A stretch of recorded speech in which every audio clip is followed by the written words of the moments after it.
Thanks very much, Carrie. Appreciate the warm intro and happy to be here with everyone today, hosting another webinar on some of the important considerations when doing your estate plan. Without going into too much detail, I do just want to give a quick overview of who Clear Estate is and why we do these webinars. Clear Estate essentially is a modern solution for estate and trust services, and we use a platform that we've developed to help make the processes easier and more efficient for the families that we support. And we deal with both estate planning as well as estate settlement. Myself, I've been in the estate and trust industry for many years. I do have my TEP, Trust Estate Practitioner, and Member Trust Institute in terms of designations and technical training. Overall, I always want to highlight that my goal is to make these sometimes highly technical topics approachable for people and provide, sensitive and practical guidance for everyone. The purpose of today's webinar and kind of the learning outcomes we're hoping you'll get out of it is to understand a bit about some common pitfalls in estate planning using real life examples and where you can go to get help with this. So hopefully this helps you in thinking about your own estate planning goals and needs. Now, just to kind of level set here, I want to make sure we cover, what exactly is an estate plan and why you actually need one. Of course, the simplest definition is really just arrangements for what happens with your assets when you pass away or become unwell. Also, I should add with your person as well, because your needs will be addressed through your personal care needs will be addressed through an estate plan as well. The documents that are typically involved are, your will, a power of attorney for property, a power of attorney for personal care. So property dealing with your assets and personal care dealing with you as a person. And then sometimes there's an additional document which dictates specific healthcare directives. And also in some cases, there may be a living trust or what we call an inter vivos trust involved as well. I'm going to add that in addition to these documents, there's also beneficiary designations that you may have made on different types of accounts. And there's other factors at play here, but these are the core documents that we're talking about when we talk about an estate plan. Now, the purpose of doing a comprehensive estate plan, or why you need one, is because you want to develop efficiencies and savings typically. You want to avoid expenses that you don't need to pay if you've done proper planning. And perhaps more importantly, you want to customize your estate plan based on your circumstances and your loved one's circumstances, and the goals that you have around estate planning. And finally, of course, I think mostly everyone I've ever talked to is always striving for simplicity for their family members and their loved ones and in their estate settlement. Now, I just want to highlight kind of the differences between having a will and actually having a comprehensive estate plan. So a will is the document where you can appoint an executor who's going to be responsible for your estate settlement. And they carry some important responsibilities. It's critical that you actually consider that and appoint them through a will. And then you're also able to dictate who will receive your assets from your estate. Now, it doesn't necessarily dictate the distribution of all your assets, because if you have joint assets or if you have direct beneficiary designations, this may not be dealt with actually in your will. It doesn't include all the information that your executor will actually need when the time comes. You don't list out everything typically in your will, unless you're gifting specific assets, you might list those. Now, it also doesn't necessarily account for strategies to optimize your estate value. And particularly when, a will is, super basic and you haven't really done anything except for, appoint your executor and put in that distribution, it may not include strategies that you might want to consider. And it's really not a complete estate plan all on its own. Now, a complete estate plan is also going to include an inventory of all your assets and liabilities. This is information that you'll want to keep track of during your lifetime, but also that your executor will very much need. And it's not always easy to collect that information if they don't know where to go to find it. It also includes any other pertinent information and documents, like your birth certificate, your marriage certificate, your ID, like different things, and where to access those things is also considered part of a comprehensive estate plan. The overall plan should consider your specific goals based on your specific circumstances, and I'll add and your family circumstances as well, your beneficiaries' circumstances. And what's going on in their lives. Now, it also allows for important conversations to occur, either perhaps between spouses or between, you and your beneficiaries, or, if you have charitable beneficiaries, discussions around, exactly what you want to have happen with a legacy you might be leaving, any consideration for whether or not a trust might be appropriate in your circumstances. And it also will typically significantly cut the amount of time, fees, and potential complications and disputes or family strain and conflict that you would have potentially down the road. Allows your family really to focus on healing, which is what we want them to be able to do when they're grieving, of course. Now, let's pause for a sec and we'll do a quick poll. So momentarily, you should see a poll question pop up on your screen. And that question is, do you actually have a will and power of attorney documents in place currently? And I'll give you guys a minute to answer yes or no to that, and we'll see what we end up with. Okay, wonderful. So it looks like about 88% of you actually have a will and power of attorney documents in place. That's a fantastic number, actually. Really glad that this group, you guys are ahead of the curve for sure. In general, typically what we see in studies conducted are that only about 48% of Canadians have a will in place. Of course, that trends upwards as we get older because we tend to prioritize getting those estate planning documents done a little bit more as we age, of course. However, obviously, you guys are well on your way to success in your estate settlement by having a will and power of attorney in place. That's great. A follow-up question to that is, how many of you feel that your plan is up to date? So you should see that pop up.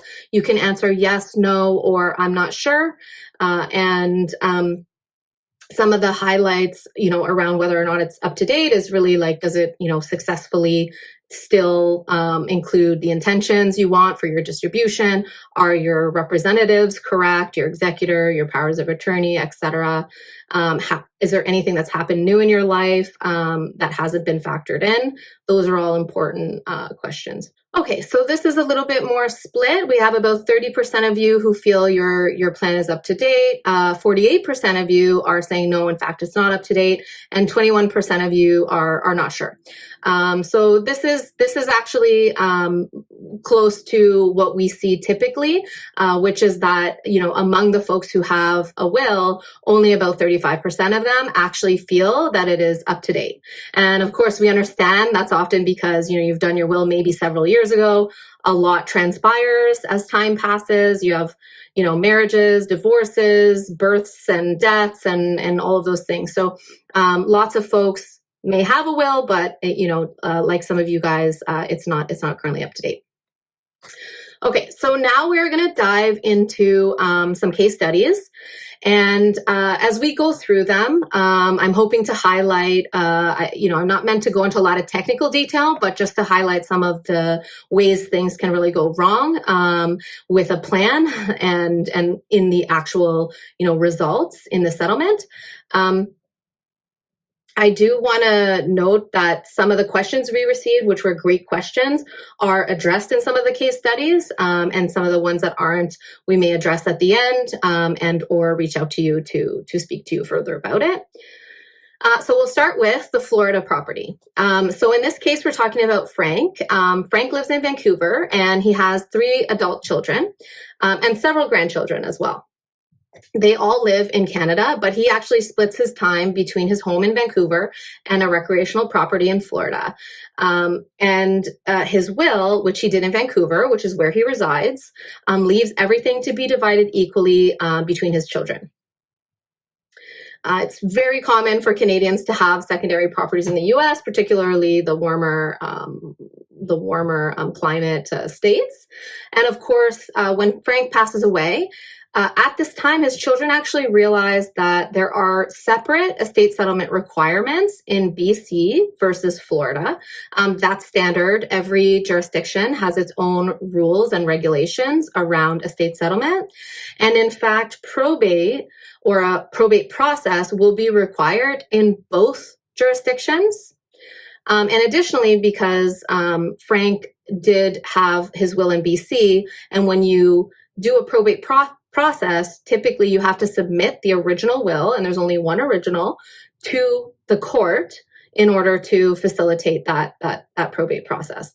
So what that means is the probate process in Florida will actually have to wait, and we refer to it as an ancillary probate process, which basically is like it's a secondary probate process, not the main probate. The main probate is going to be in BC, but that BC probate process has to be completed before they can actually proceed with the Florida probate process. And in addition to that complication, the Florida will needs a local representative of the estate, and they have to actually carefully consider whether the BC will be acceptable in Florida, and does it comply with the regulations in Florida to execute a will as well. So the result here is that there's significant delays in dealing with the Florida property. And in this case, this costs additional expenses for months and months until its eventual sale. And now this property is, not being used because it was a recreational property. They don't really have the authority to do anything with it because they don't have probate. And so they do deal with things as quickly as possible, but at the end of the day, they eventually, when they have the right authority to sell the property, they found a local representative to do that. They are now selling the property at an inopportune time in the market, reducing the overall value of the estate. So I think here the lesson is really that it's very critical to consider where your assets are actually located when you're doing your estate plan. And you need to think about how this will actually impact its settlement. In this case, Frank and his family could actually have benefited from him doing a separate will to deal with the Florida assets so that he could have named an appropriate representative that would qualify to apply for probate there, and carry out those necessary steps immediately rather than having this big delay and kind of his family not really knowing what to do. Our next case study, this is a common question that I get asked actually around the location of the executor. So this is about Nancy and Paul. The story is about an executor abroad. Now, Nancy and Paul, they live in Ontario. They have 2 children, and they have some minor grandchildren as well. Now, both of their children are actually located abroad, having successful careers and very busy doing their thing in Amsterdam and New York. Now, Nancy and Paul have appointed their son Trevor, who's in Amsterdam, as their executor. Their estate's worth approximately $2 million, and their will does include some specific gifts for their grandchildren because they wanted them to receive something right away, and the balance of their estate being divided equally between Trevor and Claire. Now, some of the issues that arise in their estate settlement are that after Nancy and Paul pass away, there are actually some complications with Trevor being a non-resident executor. The first one is that when Trevor goes to apply for probate, the court is going to require a bond. The reason, technically, in many jurisdictions, the court can require a bond in any event, but in particular, they require a bond for when an executor is located in a different jurisdiction. And the reason for that is the court, if a non-resident executor were to act inappropriately with the estate funds, then there would be little recourse for the beneficiaries and the court if that executor was not actually located in the jurisdiction, right? So they require a bond, which means Trevor has to go and have a third party secure him in acting as the representative of the estate. The bond is often set at the entire value of the estate, or sometimes even double the value of the estate. And it's difficult to obtain and secure. And it costs a lot of money, so causing delays, et cetera, et cetera. Now, the other issue, which is the tax issue, is that once someone passes away, their estate is technically considered to be resident from wherever it is managed from. So if you have an executor or trustee who's located in a different jurisdiction, they may inadvertently have caused the estate to become resident of their jurisdiction. And then there's tax complications to consider there of how the estate's being taxed. Is it being subjected to more tax than it should be, et cetera. The other thing is many executors, typically when they're acting in their personal capacity, want to consider obtaining executor insurance, which is the type of insurance you might get just to help to, guard off against anything going wrong in the estate settlement that might be blamed on the executor, right? So providing the executor acted in good faith, insurance can cover them for different types of mishaps that can happen in an estate settlement. But it's difficult to do that if you're a non-resident executor. It's difficult to obtain that. The other thing is that it's also practically and logistically challenging to actually coordinate steps where someone is not local, and particularly where there's time zone differences, et cetera, because there's a lot of administrative work that goes into settling an estate, a lot of phone calls to make and documents to be sent around, sometimes originals that need to be signed in front of a notary, and so it's difficult to actually carry out those steps. So in this case, the result is that the estate settlement is actually significantly delayed and incurs significant additional costs and effort on Trevor's part as well. So I think the lesson here is really that, it's critical to consider jurisdictional issues. Ideally, your executor is actually somewhat local to you, or at least within Canada. Now, Nancy and Paul could have benefited from having a Canadian executor in this case, perhaps even a professional. If you are considering a professional, typically you're guaranteeing that there's no jurisdictional issues, because sometimes I do have people ask, what if, my child ends up moving? What if they are resident in Canada when I make my will, but they're thinking about, leaving? So it's really, considering all the angles is really important. Okay, now this is a bit of a story about, a modern family. By definition, I think a modern family can encompass a lot of different things and different family dynamics. In this case, we're really talking about a blended family. And this is about James. Now, James is a successful entrepreneur, and he has 2 children with his first wife, Sherry. They get divorced, and James subsequently marries Denise, who has 2 children of her own already. Now, James and Denise are together happily for many years, and they have great relationships between them and all the kids. They're quite a successful blended family. Now, James passes away before Denise, and in their wills, they've left everything to each other, with it being divided equally between their 4 children, all 4 children, on the death of the last of them. Now, because James passes away first, his estate is entirely distributed to Denise.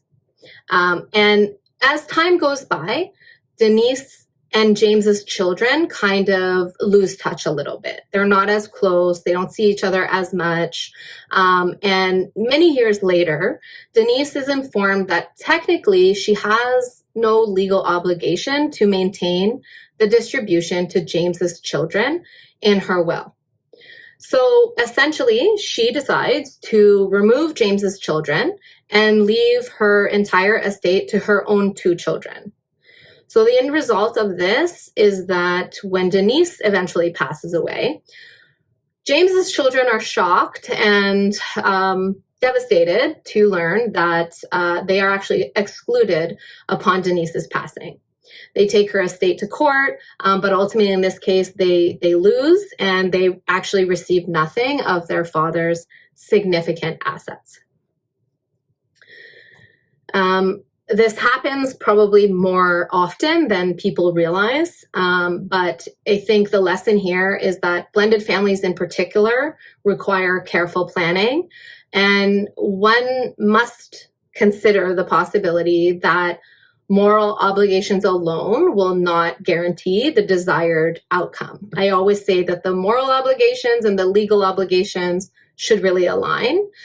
And that is not to say that, we don't trust people, et cetera, but, things happen and we want to make sure that we protect, our goals and our intentions. And in this case, I think James and his children certainly could have benefited from him considering some other distribution plan. Perhaps, part of his assets go directly to them upon his passing, or he could have considered a spousal trust, which is a specific type of trust that you can direct assets to that could benefit your surviving spouse while they're alive, and then ultimately be passed to the beneficiaries that you dictate upon their passing. So that type of solution would specifically have addressed this issue and prevented, this from happening, where James's children unfortunately received nothing from his estate. Okay, next case. This is about a joint account. This is another topic that comes up often as a common pitfall, for sure, in estate planning. So in this case, we're talking about Megan, and Megan has 3 adult children. And those children get along really well. Megan has appointed all 3 of her children as her POAs and executor, and her will distributes her estate equally between them. Sounds pretty straightforward so far. As she gets older, though, she decides to add John, who lives close by to her and is available to actually assist her the most with her day-to-day things that she needs. And she adds him as a joint account holder on her bank account so that he can actually help her with her day-to-day transactions. What is not really clear is whether she understands the implications of that. However, she's added him as a joint owner of her account. Now, the issues that arise are that when Megan passes away, the siblings begin the process of the estate settlement. All 3 of them are appointed as executor. And when John attends the bank, as he lives close by, he just happens to be the first one to head over to the bank and start to try to deal with things. The teller informs him that the joint account is now his, as he's the surviving owner. So John's a little bit surprised, but he figures, the teller knows what she's talking about, and that must be how it's set up. And so he goes ahead and transfers the balance of the account to his own account.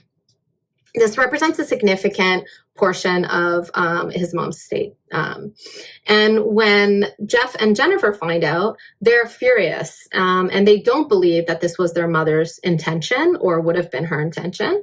And the result is that Jeff and Jennifer actually take the matter to court. And so first of all, when the matter goes to court, if you're, making a claim against the estate, you can't also represent the estate, or you have a claim against you, you can't represent the estate. So none of them can actually act as the executor of the estate. So a neutral party has to be hired or engaged to do this role.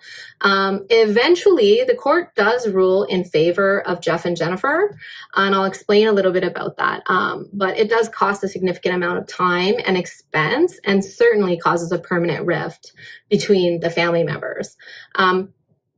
The reason the court ruled in favor of Jeff and Jennifer ultimately is that although Megan had added John as a joint owner on the bank account, for bank accounts, there's a presumption under the law that unless it's otherwise specifically outlined by the person who's passed away, the presumption is that a joint account between between a parent and their adult child is joint for convenience and not joint with the intention of a right of survivorship. Joint for convenience meaning they're going to help them pay their bills, as Jeff and Jennifer believed was their mom's intention, and that they're not actually meant to receive the funds. So that's why Jeff and Jennifer, prevailed in court. However, the cost of doing so obviously significantly reduced the value of the estate and caused a lot of, time and energy to be essentially, wasted between the family members. And I think it's important because a lot of people think about, adding people as joint to their accounts. And maybe it is your intention that your child actually receives that account if you pass away. But if that's the case, then that has to be abundantly clear. And I think we actually got a question specifically about why, whether a bank will, what type of documentation they'll accept when you're trying to, clarify the ownership intentions of the account. Banks all have their own rules and internal policies and procedures around that, but they're not typically great at documenting the intentions for accounts like this. And because of that, they may go straight with the rule of joint owner, it's joint survivorship. And when that happens, the only recourse is to take the estate to court to do otherwise. So it's a very tricky thing. And if you're trying to accomplish joint with right of survivorship or not, either way, it should be abundantly clear why someone is on an account, and it should be clear, and the financial institution should accept that instruction, and they should confirm to you that they've accepted that instruction and they've documented it in their file. Okay, the next one, estate eviction. So in this case, Maria has 3 adult children. Gio, who lives far away, Mateo, who works, but unfortunately struggles financially, and he lives with Maria as a result. And then there's Isabel, who is busy with her own kids. Now, Maria names Gio and Isabel as her executors. She feels that they're more, responsible to be able to handle the tasks, but she leaves her estate equally to her 3 children. Now, there's no specific direction in her will regarding her home, which is the main asset of her estate that makes up the majority of her estate. Now, when Maria passes away, it becomes apparent to everyone that Mateo really has, no savings to be able to move out. He wouldn't qualify for a mortgage to be able to potentially buy out his siblings' shares of the estate or the property. And Isabel is considerate of, Mateo's best interest, but Gio wants the home sold as quickly as possible, and he expects Mateo to pay market rent if he stays there in the interim. Now, that might seem harsh. However, it's not unusual that an executor is actually expected to act in the best interest of the overall estate and not any one particular beneficiary. So if there is a property and there's someone living at it, it's not unheard of for rent to be paid unless all of the beneficiaries agree otherwise, because that's an expectation you would have if it wasn't a family member staying at the house. Now, the result in this case is that Mateo is actually forced to move from his home without much notice. He doesn't have plan for his living expenses. Of course, he's due to receive an inheritance, but that won't be for many months because probate has to happen. The property has to be listed for sale. They may have some cleanup and staging and things like that to do to the property itself. So it won't be many months before he actually has, some cash in hand from the actual sale of the property, and that in order for him to receive that, he has to vacate the property. So I think in this case, what we really learn from this is that, the beneficiary's circumstances are just as important as your circumstances when you're planning your estate. Special attention should be given to plan for where a loved one is living at a property, particularly if they're financially dependent on you. And I will say, like in this case, we're talking about, an adult child, but, the same or similar thinking needs to go into things where there's, you have a spouse and the property is not, jointly held. What's going to happen? If that's the place you live in, or you want them to continue to enjoy it and use it after you pass away, there has to be a careful plan. Of course, if you're legally married, you have a little bit more rights around that. But either way, this is something that should be thought through carefully. In this case, Maria and her children really could have benefited from maybe some sort of timeline for Mateo to be able to stay in the house that she actually dictated in her will. Maybe other arrangements, could have been made or thought about to consider supporting his financial stability over the long term, because clearly he needs that support. A number of things could have been maybe mapped out in advance had this been kind of thought about. Okay, so I believe this is the final case study, and I'm going to go into a bit of detail to talk about some tax implications in this one. So forgive me for getting a bit technical on some of this. So this one I'm calling All Things Equal, and it's about Jerry. Jerry has 4 adult children, and he has a significant estate, and he wants it to ultimately be divided equally between them. But he's kind of mapped out in his mind how he wants that to occur based on the specific assets he has and, the children he thinks it's appropriate to receive, the different assets. So he has this home, and he feels that his daughter Miranda is the most appropriate to get his home.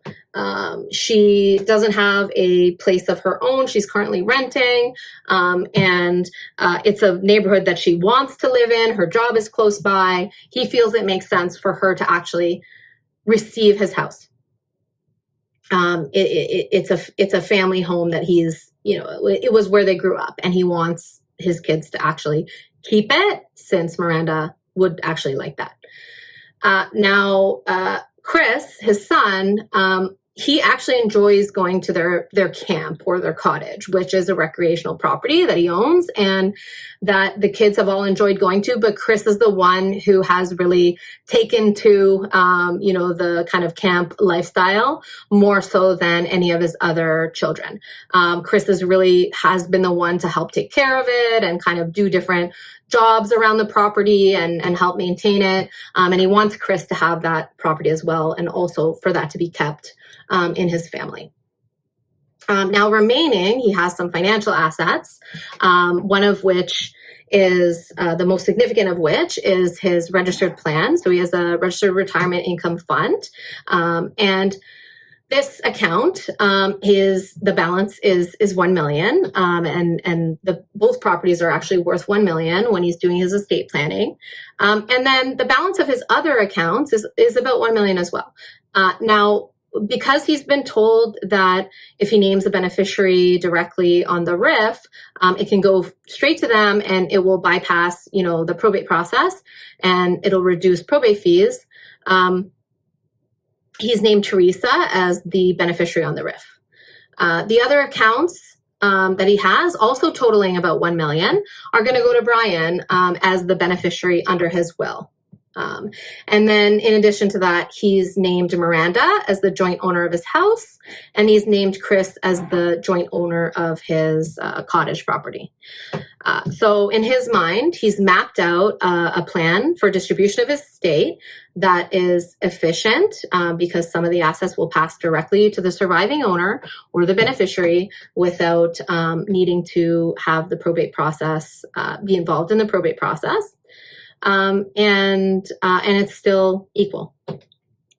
Now, what he hasn't done is given any real consideration for estate liabilities when that time comes. You probably can see where I'm going with this. So the issues that arise when Jerry passes away are that, first of all, the value of the assets are no longer equal, okay? Which, of course, that's quite common. Your asset values are going to fluctuate, sometimes annually, sometimes monthly, right? Daily even. The value of your assets is always fluctuating. It's a moving target. And in addition, the estate expenses are always going to be the responsibility of the estate unless you've specified other arrangements. But ultimately, they're the responsibility of the estate. And that means they come from the assets that are falling into the estate. And now in his case, I'll talk a little bit about what those liabilities are. So, in addition, there's estate expenses that are, you probably, think of kind of like easily pop up. Obviously, there's like funeral expenses, there's different things relating to if there's a service and all of that. And then there might be, some outstanding bills, the usual utilities and all that. If you have real estate, your cell phone bill, all those things that have to be cleared up and paid.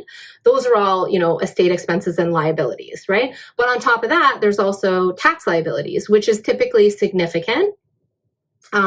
Depending on the value of your estate, because in Canada, we have what we refer to as a deemed disposition of all assets when you pass away, which it means it's as if you sold everything you owned immediately prior to your death. And so it triggers capital gains taxation potentially, and it also affects accounts like registered plans. And I'll go into a little bit more detail here in a sec. So let's take the house, for example. Typically with real estate, most of the time the value is going up. It's rare in Canada that it's going down. And particularly if it's, depending on the location, it's likely that the property value is going to go up. And that's what it did in this case for the house. Between the time he made the plan and the time he passed away, the house value is now $1.2 million. With the recreational, now because he lived in the house, and in this case, we're going to say it's considered his principal residence.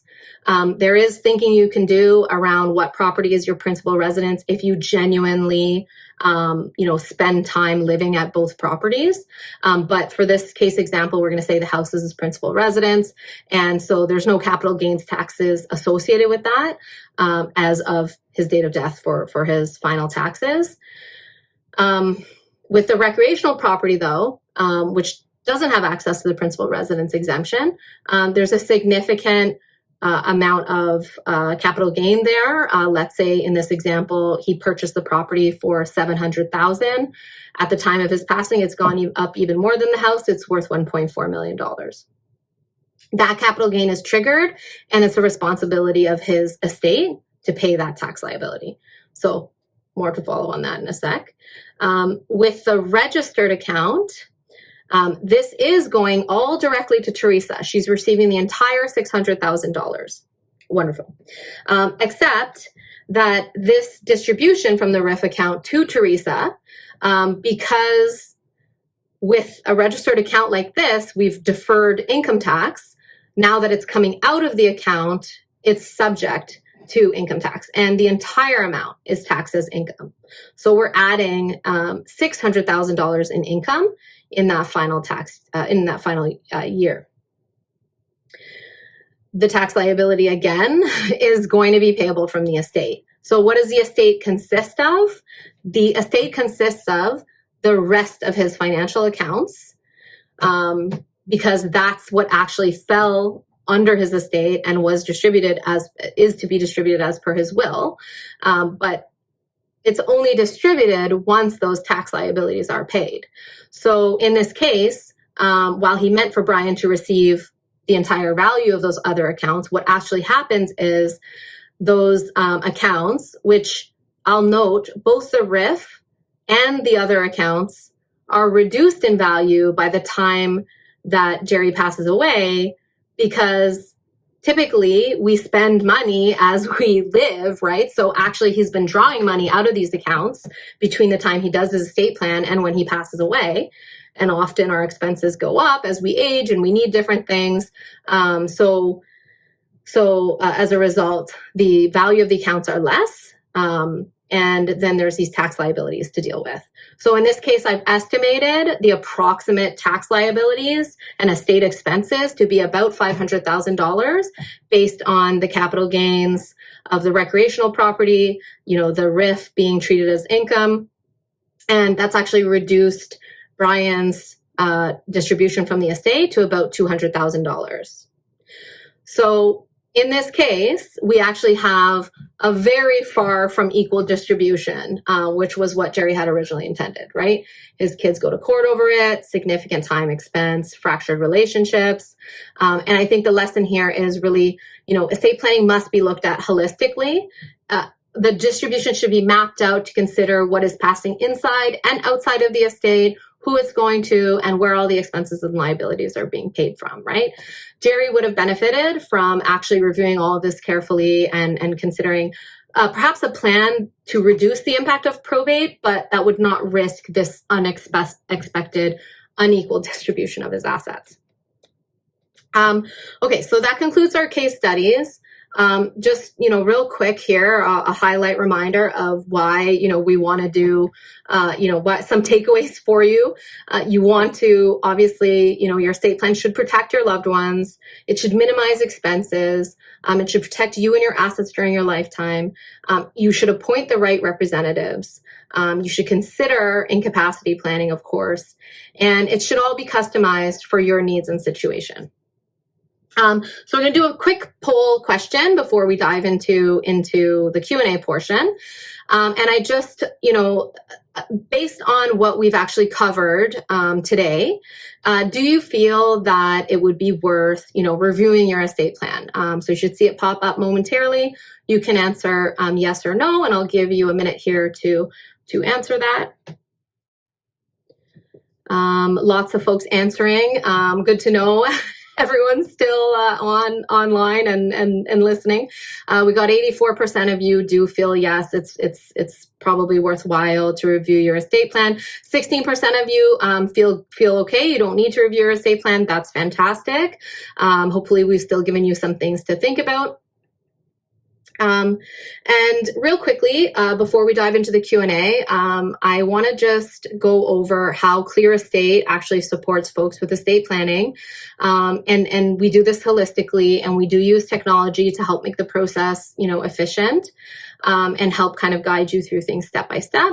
Essentially, we walk you through with a human to actually work through the collection of your personal information and documentation, and then provide some guidance and coaching around the decisions and considerations you have to make, develop a personalized plan, including potential strategies that for efficiencies and savings, and then actually create your estate planning documents and securely store all of this in our digital vault, and then review it annually or as needed to make sure it still makes good sense. Now, Clear Estate does offer professional services, including through our fiduciary partner actually acting as the executor of the estate, fulfilling that role, alleviating that completely for your family, which obviously comes with a bunch of benefits, including, not burdening them with that, but also that you're assured that your estate is, in good hands and everything is handled and managed appropriately, and that your family can, it's not something that they have to worry about.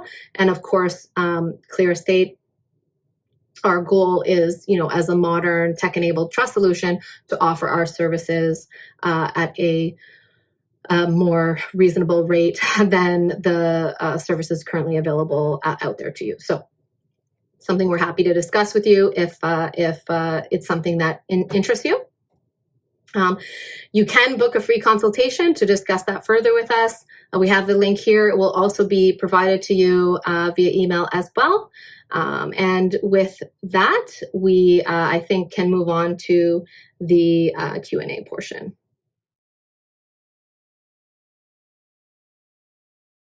Should you sit with family and tell them what's in the will, or leave it for a surprise? Yeah, a surprise. I like how that's worded. I like surprises, but honestly, most people don't. I think that to the extent that it's possible to talk to your family about this stuff, I would always recommend it.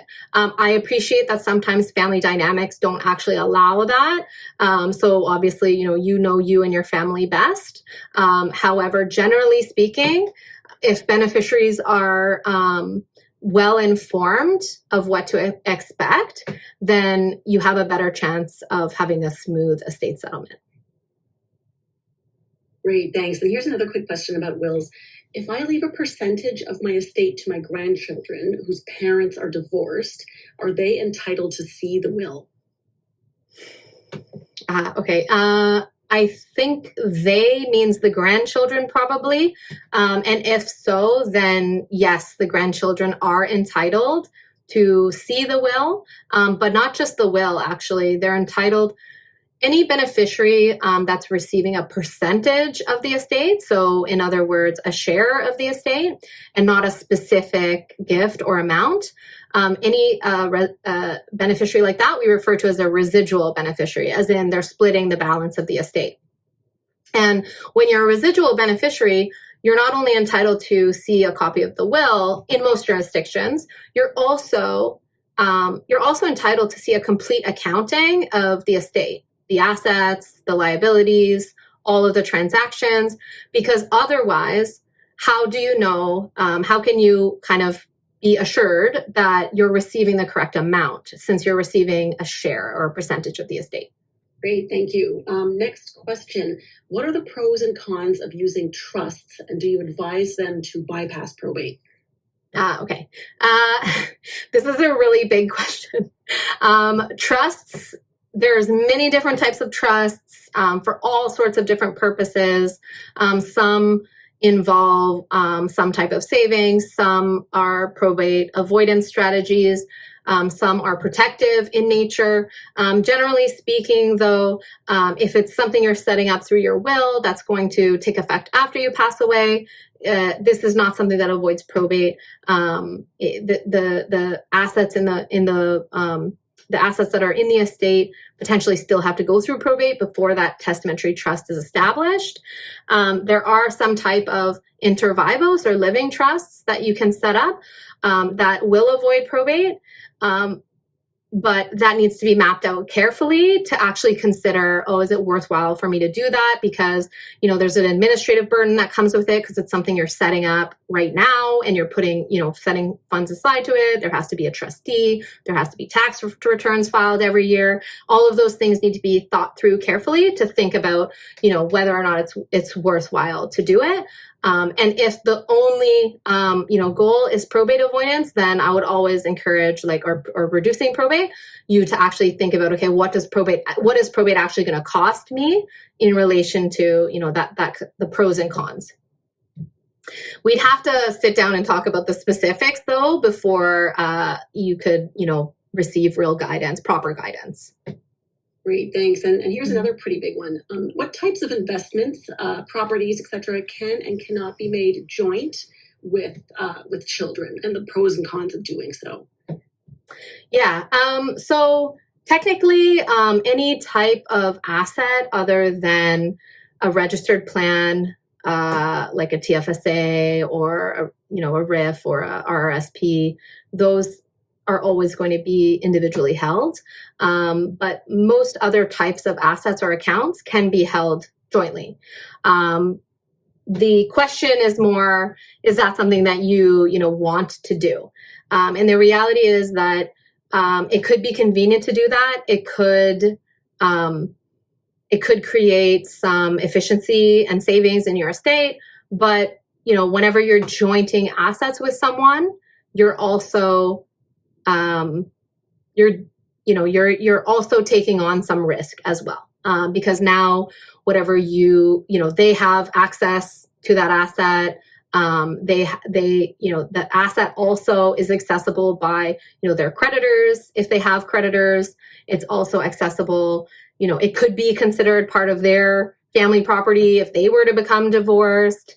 And, anything you want to do with that property, technically they're now, an owner. So they would have a say in that, right? So there's lots of potential complications for that. And again, similar to thinking about trusts, we have to think about, the pros and cons of doing that. Is that really the best solution? Is it worth the risk? And, sometimes it is, sometimes it isn't, right? It just depends on your circumstances.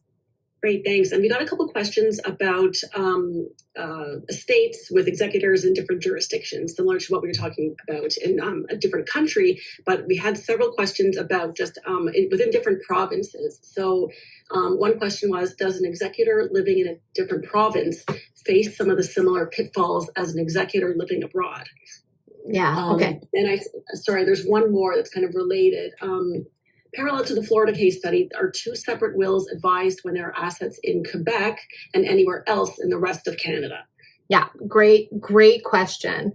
I'll address the Quebec question first.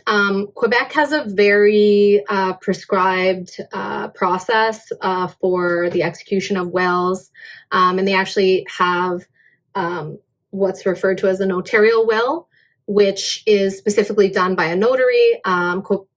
Notaries in Quebec are different than the types of notaries that we're used to in the rest of the country. They have additional powers, and part of those powers is actually they're able to validate a will just by executing it with the testator, which means that there's no probate process required in Quebec if the will is actually a notarial will, because it's considered to be already validated if it's a notarial will. Whereas probate in the rest of the provinces, the purpose is to validate the will, and there's no other way to do that other than probate after the person dies. So where Quebec is involved, I would always have a notarial will if there's assets in Quebec. If there's assets in another jurisdictions, it probably is recommended, depending on exactly what those assets are, but it probably is recommended to have both, just in case there's a probate process required in that separate jurisdiction, that those processes can happen, simultaneously. And if there are complications with, this mostly would be, so regarding other provinces, it mostly will be logistical complications of having someone out of province.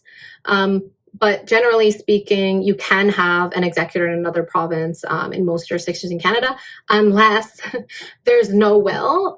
Some provinces actually will not allow. Ontario, for example, if the estate is intestate, which means there's no will, it has to be an Ontario resident who applies to be the executor. There's some rare exceptions, but generally speaking, in intestate cases, you need an Ontario resident. So it just depends on the jurisdiction, but generally speaking, it's often advisable, if it's Quebec, to have a secondary will. If it's two other provinces, like BC and Canada, for example, it might be okay. Sorry, I meant to say Ontario, not Canada. Next question, is it a good idea to have two adult sons as the executors of your will if they have a tenuous relationship? Okay. I want to be very sensitive to this because it's quite common that people talk to me about, their family members not getting along. You're not alone if that's what you're experiencing. It's quite common. And unfortunately, relationships don't tend to get better after someone, has passed away. They tend to get worse. So I would definitely not recommend that you have executors who are already in conflict with each other. Estate administration is difficult, time-consuming, and stressful work for family members. And that is even when they have the best of relationships. right? Differing personalities, differing viewpoints, and in some cases there's decisions to be made about how to handle certain things. For example, if there's a property to be sold, what realtor is going to be used, how much should be spent on staging, are there any repairs that should be done? Should we paint? And then what's the list price? Those are smaller decisions, but then there's also, what are we going to list it for? What is the amount that's going to be acceptable to us in terms of, an offer?